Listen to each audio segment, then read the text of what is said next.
Welcome to my YouTube channel, Florida Loves Animals, where we talk about stories involving animals in Florida, like dogs, cats, and our Florida wildlife. In this episode, we're going to be talking about the November 2024 election and Amendment 2 on the ballot called the right to hunt and fish. People make the mistake of deciding to vote yes or no based on the title alone. You're going to vote smarter. You're going to learn how to read Amendment 2 like an attorney. I'm an attorney. I'm going to teach you how to read it properly so that you can make a good decision. Okay, let's read Amendment 2 as it's going to appear on our ballot in Florida. And we're going to go line by line, and I will teach you how to interpret it like a lawyer. Okay. Right to fish and hunt. Fishing, hunting, and the taking of fish and wildlife, including by the use of traditional methods, shall be preserved forever as a public right and preferred means of responsibly managing and controlling fish and wildlife. This section does not limit the authority granted to the Fish and Wildlife Conservation Commission under Section 9 of Article 4. What does all of that mean? Well, let's take it line by line. Fishing, hunting, and the taking of fish and wildlife. Okay, fishing and hunting. Including by the use of traditional methods. What are traditional methods? Traditional methods aren't defined here. What are you thinking when you hear traditional methods of hunting and fishing? Well, for hunting, you're probably thinking a gun. Okay, that's a traditional method. But think deeper. What about traditional means of hunting that are really, really cruel? What about clubbing an animal to death? Is that a method that you want constitutionally protected? Well, clubbing an animal to death is a traditional method used by hunters. So if Amendment 2 passes, it will protect traditional methods like clubbing an animal to death, even if it's cruel. Another method. Think of another traditional method of hunting. A traditional method of hunting, poisoning an animal. Do we want poisoning an animal to death as a constitutionally protected way to hunt? Is that what you were thinking initially as a traditional method? What about steel traps? The steel traps that can claw and onto a animal's leg, and sometimes the poor animal chews off its leg to try to release itself from the trap. Do we want steel traps constitutionally protected? The next line that we have to really, really, really pay attention to is, I think, the biggest part of it all, which is, it says, fishing and hunting shall be preserved forever as a public right and preferred means of responsibly managing and controlling fish and wildlife. The preferred means that killing an animal will now be the automatic method of managing wildlife. Hunting is now the preferred means if Amendment 2 passes. We want hunting and killing an animal to be the first automatic method of managing wildlife? Or should cooler heads prevail and say, well, is there a non-lethal, more science-based method of managing wildlife that we should consider first? That won't even be an option if Amendment 2 passes. If Amendment 2 passes, hunting is the preferred means of managing wildlife. So killing an animal, that's the first option. So if your neighbor sees a bear in your yard, they can shoot that bear and kill it. Why? Well, if Amendment 2 passes, that your neighbor has a constitutional right to hunt, and it is the preferred means, and your property rights don't trump the constitutional right to hunt, in theory.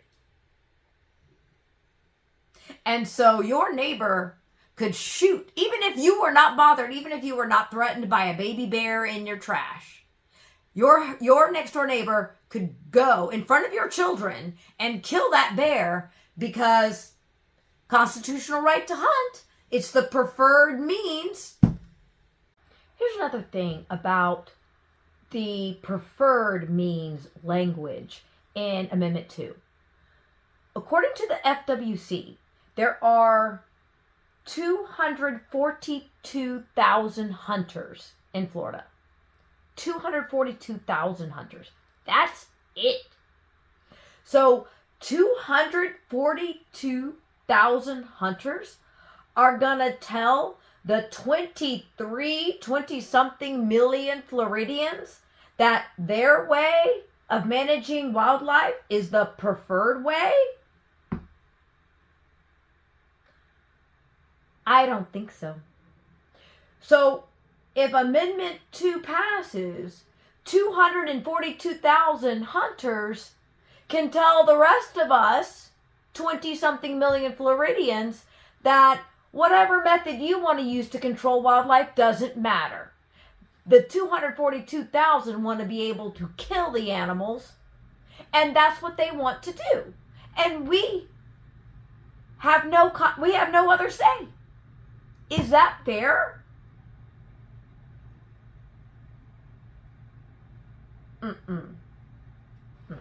No.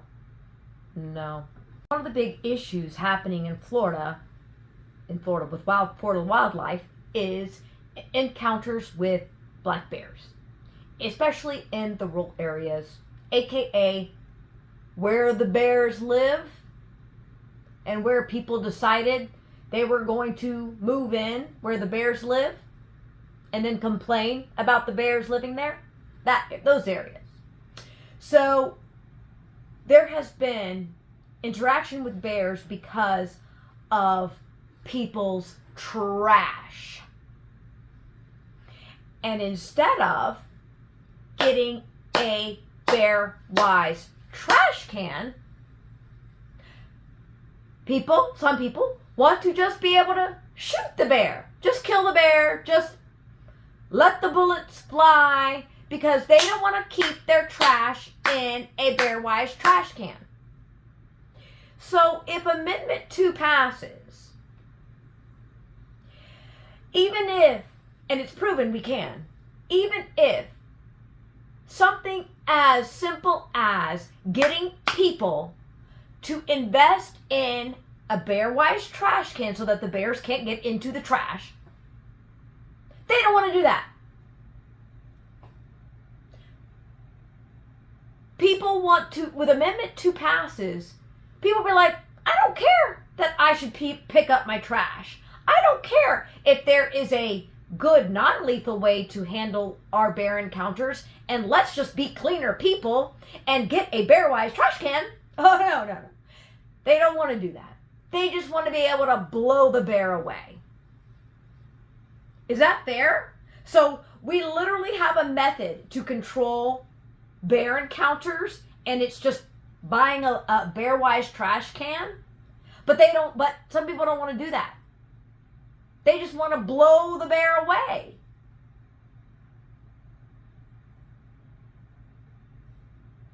So to prevent that from happening, to allow simple things like saying, hey, people with so much trash, buy a bear-wise trash can, and that will help. So if you've watched this podcast and you've decided, okay, hunting should exist, but it shouldn't be a constitutional right, then you should vote no on Amendment 2. If you think hunting should exist and should be kept as a right, but traditional cruel methods should not be constitutionally protected, then you should vote no on Amendment 2. If you think hunting wildlife should not be the preferred means of managing wildlife, then you should vote no on Amendment 2. It's not, voting no on Amendment 2 is not going to take away the right to hunt. Whoever says that is not paying attention. There is the right to hunt and fish acknowledged in Florida statute. So voting no on Amendment 2 is not going to change that. It is only going, voting no on Amendment 2 is only going to say hunting is not a, we're not going to level up hunting rights to a constitutional right. Voting no on Amendment 2 is just going to say we are not in favor of making hunting the preferred means of managing wildlife. Voting no on Amendment 2 just means we do not want traditional means of hunting protected. Thank you so much for watching my channel, Florida Loves Animals. And bye!